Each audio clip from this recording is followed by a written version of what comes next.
কার নকল করতে হবে?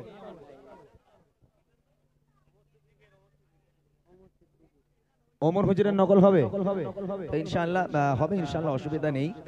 কমিটি ভাইরা ফরমাইশ করলে তো আমাকে করতেই হবে, গাইতেই হবে। ওমর হুজুরের নকল আসলে গজল কোন আগে গেয়ে নি নাকি এক্ষুনি করবো? এক্ষুনি করবো না লাস্টে? ওমর হুজুরের নকল করতে বলছেন। আসলে এটাকে নকল টকল গুলো ইউটিউবে এত পরিমাণে ইউটিউবাররা ভাইরাল করেছে। নকল বলতে আমি তো সেইভাবে একদম পুরো প্রপারলি নকল করতে পারি না। তারপরেও আমি ছোটবেলা থেকে গান বাজনা অতটা শুনতাম না, ভক্ত ছিলাম না। স্কুলে যখন পড়তাম তখন থেকে ওয়াজ নাসিহাত গজলগুলোই বেশি ফলো করতাম। তো সেক্ষেত্রে একটা ছোট্ট টেপ ছিল, কিছু ক্যাসেট ছিল। ওমর সিদ্দিক হুজুরের দুটো ক্যাসেট ছিল আমার কাছে। সেটা হচ্ছে একটা জাহান্নামের ঘটনা, একটা হচ্ছে আল্লাহর ওলি একজন অলির ঘটনা। আর এসকে আবির সাহেবের কিছু গজলের ক্যাসেট ছিল, আর একটা ছিল বাদামের খোলা। তোরা শুনেছিস বাদামের খোলা? বাদামের খোলা ওয়াজ শুনেছিস? বলে মরা মানুষ কবরে যায়, কত আযাব গজব হয়, মরা মানুষ কবরে যায়, কত বিপদ হয়, কত মুসিবত হয়। হে আল্লাহ, আমি দোয়া চাই তোমার দরবারে, আমার জাজান করেছে ডানে বাবার কাঁধে, জ্যান্ত মানুষ কবরে যায়, যেন কোনো বিপদ দিও না। শুনেছিস তো না বাবা? বলে দেখতে দেখতে এক তালা নয় ও বাপসানেরা, দুই তালা নয়, তিন তালা নয়, চার তালা নয়, দেখতে দেখতে সাত তালা জাহাজ পানির তলায় ঢুকে গেল। হ্যাঁ, একটা কাজ করি, 1 ঘন্টা কাজ করো, একটা স্ট্যান্ড ফেস্টান না ওয়াচ করি 1 ঘন্টা ধরে। আর কি করবো, কি বলো? 1 ঘন্টা গজল হয়েছে, 1 ঘন্টা ওয়াচ করে যাই। ওমর সিদ্দিক হুজুরের একটা ক্যাসেট ছিল আমার কাছে, তবে আমার মনে হয় না এমন কোন মানুষ নেই যে ওমর হুজুরের সেই ওয়াজের ক্যাসেটটা শোনেনি। সেটা হলো জাহান্নামার ঘটনা। একটা জাহান্নামার ঘটনা বলে ক্যাসেট, আপনারা ইউটিউবে সার্চ করলে পাবেন, তবে সেই সাউন্ড এখন আর পাবেন না। বহুদিন আগেকার একটা গজল, একটা ওয়াজ, জাহান্নামের ঘটনা। আমি ছোটবেলায় শুনেছি প্রচন্ড পরিমাণে, একদম প্রথম থেকে শুরু থেকে শেষ পর্যন্ত আমার পুরো মুখস্থ ছিল গজলটা। ওয়াজটা আমি এক জায়গায় বসে যদি এরকম স্ট্যান্ড নিয়ে বসি, তাহলে আমি প্রথম থেকে শেষ পর্যন্ত ওমর হুজুরের সেই ওয়াজটা আমি করে দিতে পারতাম। তো তার মধ্যে থেকে অনেকদিন হয়ে গেছে, অনেকদিন তখন কণ্ঠ ওনার খুব ভালো ছিল। এখন উনি অসুস্থ, আল্লাহ পাক সুস্থতা দান করুক। তা উনি যখন ওয়াজ করেন, আপনারা জানেন ওমর সিদ্দিক হুজুর তিনি প্রথমেই এইসব কথাগুলো বলেন, আমার দিনদার ইমানদার ভাইরা, নেককার আল্লাহ ওয়ালা ভাইরা, যখন কথাবার্তা বলার পর যখন উনি সুরের ওয়াজে, মানে যখন সুরে যাবে কিছুক্ষণ পর, তখন বলবে জাহান্নামের আগুন দরওয়াজা খুলে দেওয়া হবে, আর জাহান্নামের আগুনের জিহ্বাটা লম্বা করে তাদের নিকটে যখন আসতে থাকবে, ওই জাহান্নামের ভয়ঙ্কর অবস্থা দেখে তাদের জবান খুলে যাবে, পরিষ্কার তারা বলতে থাকবে লা ইলাহা ইল্লাল্লাহ, লা ইলাহা ইল্লাল্লাহ, লা ইলাহা ইল্লাল্লাহ, মুহাম্মাদুর রাসূলুল্লাহ। বলার সঙ্গে সঙ্গে জাহান্নামের আগুনটা তপ করে ঠান্ডা হয়ে দূরে সরে যাবে। বহুদিন আগে শোনা এগুলো। আরো একটা ক্যাসেট ছিল, সেটা হচ্ছে একটা ওলির ঘটনা ছিল তাদের, তবে সেটা আমি আর খুঁজে পাইনি। জাহান্নামের ঘটনা ইউটিউবে পেয়েছি, তবে ওলির ঘটনাটা খুঁজে পাইনি। তবে একটু একটু মনে আছে। ওই ক্যাসেটের মাঝখানের দিকে তিনি বলতেন, রাজায় দিন আসে দিন যায় রাত আসে, রাজায় দিন আসে দিন যায় রাত আসে, হাবিবে আজমি আর বাড়ি আসে না। একদিন দুই দিন চাঁদের মাঝে ছশো সাত দিন হয়ে যায়, হাবিবে আজমি আর বাড়ি আসে না। হঠাৎ করে হাবিবে আজমের বিবির কথা মনে পড়ে গেল। আল্লাহর কাছে হাত তুলে দোয়া, আল্লাহ তাআলা বাড়িতে যাব, খেয়ে যাব আল্লাহ, বাড়িতে ছেলে মেয়ে বিবিরা বুঝি আশা করে আছে, আমি বাড়িতে গেলে তারা আমার সামনে এসে দাঁড়াবে। আল্লাহ কোন মুখে তাদেরকে দেখাবো? দুপা করে ঘাটে আমার পিছনের দিকে এগিয়ে যায়, আবার দুপা করে ঘাটে আমার পিছনের দিকে এগিয়ে যায়। হাবিবে আজমি আর বাড়ি যেতে পারে না। আর বলো, আর কারো নকল লাগবে? আর কেউ আছে? হ্যাঁ, ভাইজানের নকল? এই তো গন্ডগোলের কাজ ভাই, কি করলে তুমি ভাই? ওইটাই তো কষ্টকর কাজ। আব্বাস ভাইজানের নকল তো কষ্টকর কাজ। আর কারো নকল বাকি আছে? নেই তো? গজলে যাই এবার। টাইম নেই, সময় খুব সংকীর্ণ, একদম অল্প সময়। আমি জান্নাতি হতে চাও যদিও গো নারী, গজলটা একটু শুনিয়ে দিই। আমি মায়েদেরকে অনেকক্ষণ ধরে এই গজলটা শোনানোর জন্য বসিয়ে রেখেছি, ভালো করে শুনবেন। আচ্ছা আমি একটু বসে বসে শোনাই, হ্যাঁ আমি বিশাল মোটা সোটা মানুষ তো। ঠিক আছে বস, তোরা বস। আচ্ছা ঠিক আছে বস, আমি শুনতে পেয়েছি। আজকে এই ফাজিলপুরে আমার অনেক মায়েরা আছে যাদের নাম হচ্ছে ফতেমা। এখন নবীর মেয়ে ফতেমা আর দরকার নেই, খুশির দরকার নেই, ছেড়ে দাও। নবীর মেয়ে ফতেমা আর ফাজিলপুরের ফতেমা, এই দুই ফতেমার মধ্যে পার্থক্য। পার্থক্য কি জানেন? ছেড়ে দাও ভাই, ভাই ছেড়ে দাও, ছেড়ে দাও। গজল কোন গাই গেনি, লাস্টে লাস্টে চেক করবো, লাস্টে লাস্টে কিছু গজলে চেক করবো, লাস্টে চেক করবো না। তো ফাজিলপুরের ফতেমা আর নবীর মেয়ে ফতেমা, এই দুই ফতেমার মধ্যে পার্থক্য অনেক আছে। তার মধ্যে আমি মাত্র দুটো পার্থক্য, দুটো তিনটে পার্থক্য বলে দিয়ে যাব। যে মা ফতেমা কিসের জন্য জান্নাতের রানী। আমার নবী পাক তিনি যখন মেরাজে গেলেন, তিনি মেরাজে গিয়ে দেখছেন বেশি অংশ নারীরা জাহান্নামী, বেশি অংশ নারীরা জাহান্নামী। কিন্তু কেন মেয়েরা কেন বেশি জাহান্নামী হবে? মেয়েরা বেশিরভাগ জাহান্নামী হবে কেন? মেয়েদের জান্নাতে যাওয়া অনেক সোজা বিষয়। আল্লাহ রাসূল বলছেন আল মারআতু ইযা সাল্লাত খামসাহা, কোন নারী যদি নামাজ পড়ে, অসামাত শাহরাহা, কোন নারী যদি রোজা রাখে, আতাত বালাহা, কোন নারী যদি স্বামীর অনুগত্য করে, অনুগত্য পোষণ করে, হাফিজাত ফুরুজাহা, কোন নারী যদি লজ্জাস্থানের হেফাজত করে, এই চারটে কাজ যদি কোন নারী করতে পারে সে জান্নাতি। তাহলে আল্লাহ রাসূল যখন মেরাজে গেলেন তখন তিনি কেন দেখলেন যে বেশি অংশ নারীরা জাহান্নামী। এখন নবীর মেয়ে ফতেমা কেমন ভাবে চলাফেরা করতো আর আমার ঘরের ফতেমারা কেমন ভাবে চলাফেরা করে, মনোযোগ দিয়ে শোনেন।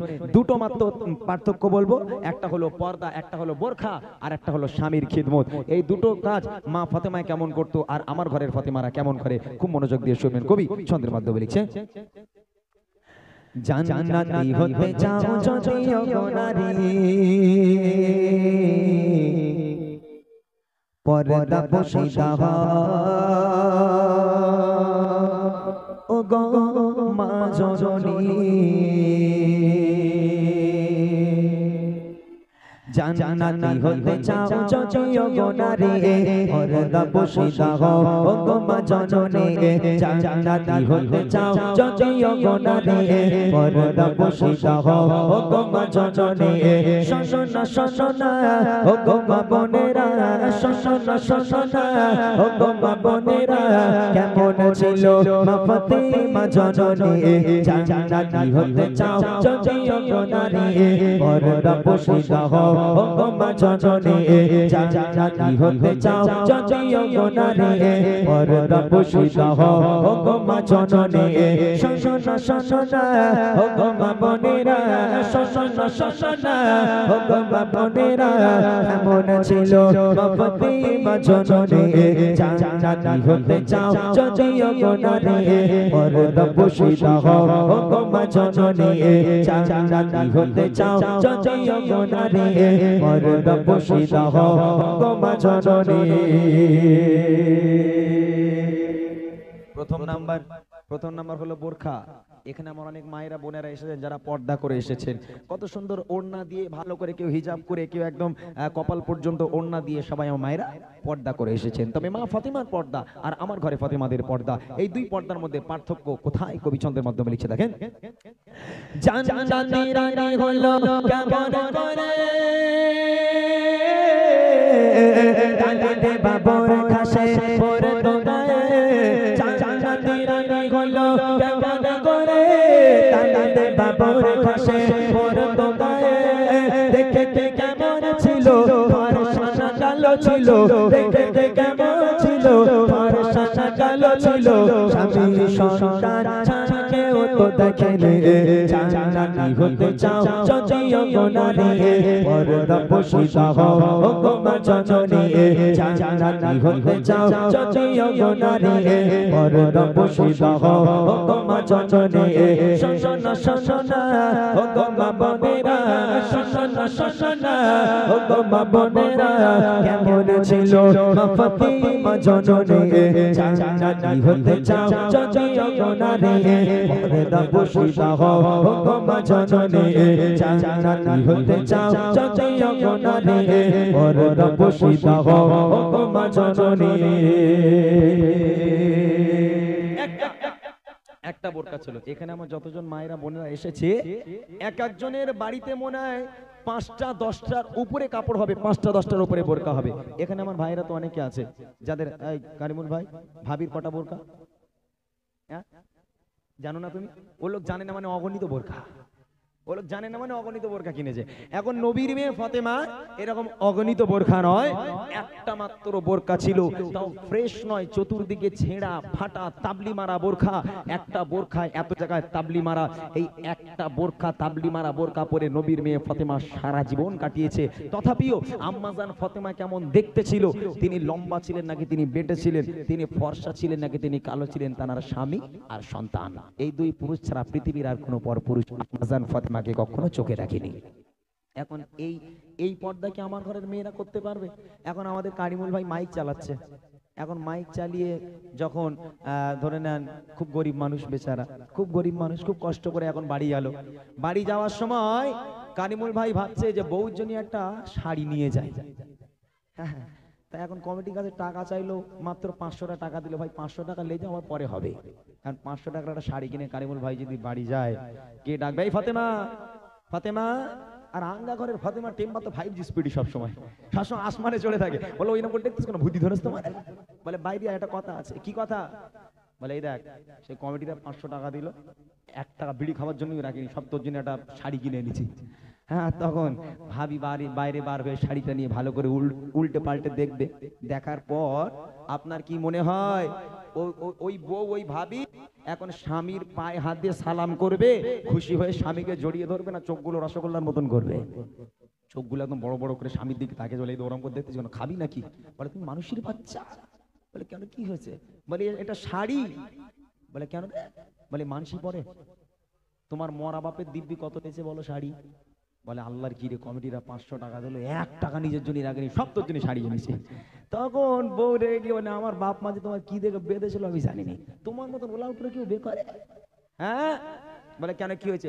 অমুক পাড়ার অমুকির বউ কত দামি দামি শাড়ি পরে, তোমার পাশের বাড়ি পাশের ওই ভাই বউটা কত দামি শাড়ি পরেছো, কি নেবা হয়েছে টের পাও না? 500 টাকা শাড়ি কিনে দরদ দেখা দিয়েছো, বউরে ভালোবাসো, দূর হয়ে যাও, দূর হও, তোমার শাড়ির আমার দরকার নেই, আজ থেকে তোমার খাওয়া দাওয়া সব বন্ধ, তোমারও তালাক, তোমার শাড়িরও তালাক। নবীর মেয়ে ফাতেমা একটা শাড়ি একটা বোরখা পরে সারা জীবন কাটিয়েছে। তথাপিও আম্মাজান ফাতেমা কেমন নারী ছিল, কেমন দেখতে ছিল, পৃথিবীর কোন পরপুরুষ আম্মাজান ফাতেমাকে চোখে দেখেনি। তাই কবি লিখছে, দেখেন, গরিবে দেখেছিল হযরত আলী, পারতো না কিনে দিতে নতুন শাড়ি। গরিবে দেখেছিল হযরত আলী, পারতো না কিনে দিতে নতুন শাড়ি। বাবা ফাতেমা করতো না বঞ্চনা, বাবা ফাতেমা করতো না বঞ্চনা। স্বামী ছিল তার নয়নের মনে, জান্নাতি হতে চাও যদিও গো নারী, পর্দা পোশিদা হও গো মা জননী। জান্নাতি হতে চাও যদিও গো নারী, পর্দা পোশিদা হও গো মা জননী। শোনা শোনা গো মা বোনেরা, শোনা শোনা গো মা বোনেরা, কেমন ছিল মা ফাতেমা জননী। জান্নাতি হতে চাও যদিও গো নারী, পর্দা পোশিদা হও গো মা জননী। জান্নাতি হতে চাও যদিও গো নারী, পর্দা পোশিদা হও গো মা জননী। গরিব কাকে বলা হয়? মা ফাতেমার মতন গরিব পৃথিবীর বুকে আর কেউ হবে? মাসুম বাচ্চা ইমামে হাসান ইমামে হুসাইন দরওয়াজার কাছে দাঁড়িয়ে আছে, হাউ হাউ করে কাঁদছে। এমত অবস্থায় নবী পাক এলো ফাতেমার বাড়ি। ফাতেমা দরজা খোলো। দরজা খুলে গেল, দরজা খুলে দেখছে সামনে দাঁড়িয়ে আছে মাসুম বাচ্চা হাসান আর হুসাইন।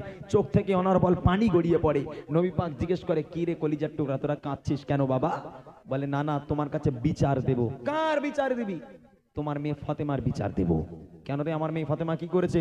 বলে না না, তোমার মেয়ে ফাতেমা মিথ্যা কথা বলেছে। নবী পাক বলে, আমার মেয়ে ফাতেমা মিথ্যা বলে না, কি হয়েছে বল? বলে না না, আজকে 3টে দিন হয়ে গেল তোমার মেয়ে ফাতেমার কাছে যাই, মা ক্ষুধা পেয়েছে খাবার দাও। তোমার মেয়ে ফাতেমা চুলো জ্বালায়, তাতে হাঁড়িও বসায়, তবে তাতে পানি গরম করে আর আমাদের দেখিয়ে বলে, এই দেখ বাবা রান্না হচ্ছে, তোরা গিয়ে ঘুমা, রান্না হয়ে গেলে ডেকে খাওয়াবো। এরকম পানি গরম করে করে 3 দিন কাটিয়ে দিল। না না, একটা দানাও আমাদের পেটে আজ পর্যন্ত দিল না। আজকের যদি তোমার হাসান হুসাইনকে খাওয়া না দাও, তোমার হাসান হুসাইনের মরা মুখ তোমাকে দেখতে হবে। এই কথা শুনে আমার আপনার নবী নিজেকে আর ধরে রাখতে পারলো না, হাউমাউ করে কেঁদে উঠেছে বাচ্চাদের এই কথা শুনে।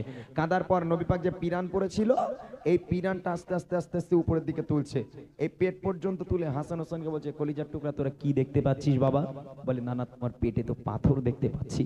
আল্লাহ রসুল কাঁদতে কাঁদতে বলেছিল, ও হাসান, ও হুসাইন, তোরা তো 3 দিন খাসনি বাবা, আমি তোর নানা আজকের 5টা দিন হয়ে গেল, পানি ছাড়া আমার পেটে আর কিচ্ছু নেই বাবা, আমার পেটে আর কিচ্ছু নেই। তারপরেও কোনো দিনের জন্য আল্লাহর শুকরিয়া আদায় করতে ভোলেনি, স্বামীর শুকরিয়া আদায় করতে ভোলেনি, কোনোদিন নামাজ তারা কাজা করেনি। পেটে খাবার নেই, পাথর বাঁধা, এক হাতে কোরআন, আল্লাহর কাছে সিজদায় পড়ে আল্লাহর শুকরিয়া আদায় করেছি। আল্লাহ তুমি আমাদের যেভাবে রেখেছো আমরা খুশি। তারাই তো জান্নাতের সার্টিফিকেট দুনিয়ায় পেল, আর আমার মায়েরা কিরকম পারবে? পরিবর্তন হতে হবে। শেষ কথায় কবি লিখছে, সংসারে ছিল না এত অভাব, অনাহারে কেটে যেত কত দিন রাত।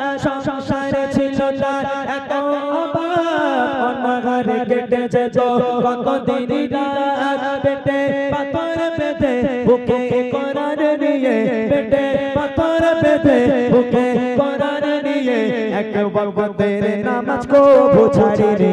জান্নাতি হতে চাও যদিও নারী, পর্দা বসিদা হও গমা জননী। জান্নাতি হতে চাও যদিও নারী, পর্দা বসিদা হও গমা জননী। শোনা শোনা ও গমা বোনেরা, শোনা শোনা ও গমা বোনেরা, কেমন ছিল মা ফাতিমা জননী। জান্নাতি হতে চাও যদিও নারী, পর্দা বসিদা হও গমা জননী।